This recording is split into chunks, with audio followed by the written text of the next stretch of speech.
दुनिया की सबसे बड़ी जमहूरिया और एक सेकुलर मुल्क होने की दावेदार हुकूमत हिंदुस्तान जमहूरियत और सेकुलरिज्म के नाम पर एक बदनुमा धब्बे से ज्यादा कुछ नहीं।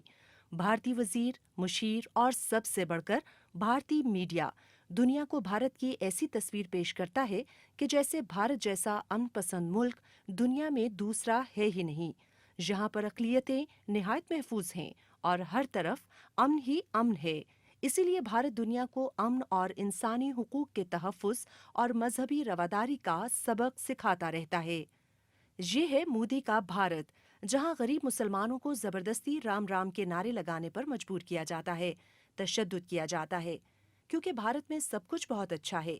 यही फिक्र भारतीय वज़ीर ख़ारजा को भी सता रही है कि दूसरे मुल्कों में भी भारत की तर्ज पर जमहूरियत हो और अक़लियतों के हुकूक उसी तरह महफूज हों जैसा कि भारत में है। Any peace process must be Afghan-led, Afghan-owned and Afghan-controlled. It has to respect national sovereignty and territorial integrity of Afghanistan. It should promote the values of human rights and democracy that can foster development. The interests of the minorities, women and vulnerable must be ensured.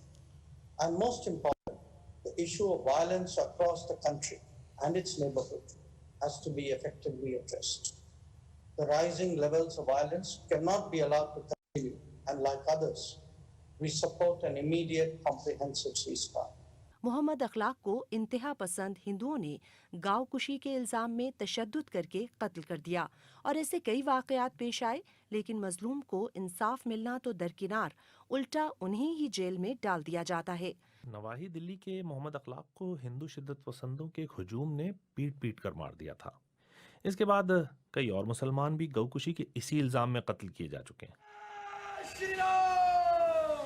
गौकुशी वो नारा है जो बासानी कौम परस्त हिंदुओं को भड़का देता है, लेकिन अब एक नया रुझान दिखाई दिया है कि हुजूम छोटे दुकानदारों या कारोबार के मालिकान को हदफ बनाता है। मसलन मध्य प्रदेश के चूड़ी फरोश अरशद कमाल।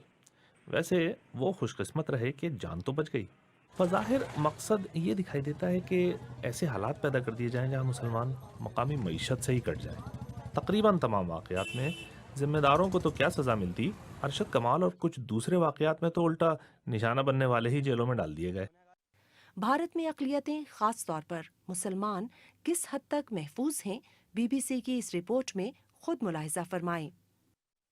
यहाँ पर मुसलमानों को जो है धार्मिक वो दाढ़ी रखता है, टोपी रखता है, वो बुर्का पहनती, हिजाब पहनता है, वो ये खाता है, वो खाता है, उसके नाम पर उसको मारा जाता है।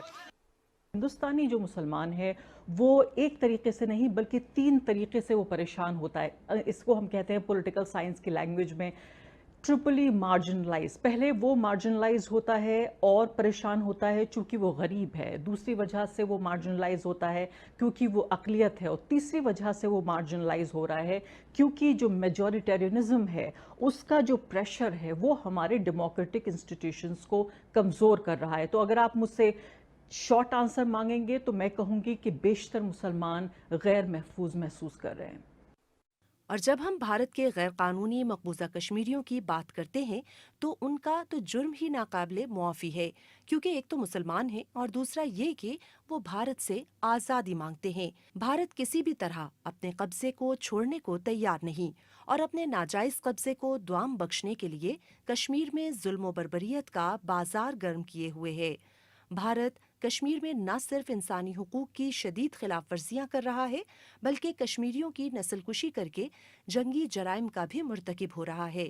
आलमी बरादरी को चाहिए कि वो पूरे भारत में, खासकर भारत के गैर कानूनी मकबूजा कश्मीर में इंसानी हुकूक की संगीन खिलाफ वर्जियों का नोटिस ले और आलमी अदालत इंसाफ भारतीय हुकूमत के खिलाफ जंगी जराइम का मुकदमा चलाए और मासूम कश्मीरियों की दादरसी करके उन्हें भारत के जुल्म से निजात दिलाए, ताकि वो भी आज़ाद फ़ज़ाओं में सांस ले सकें।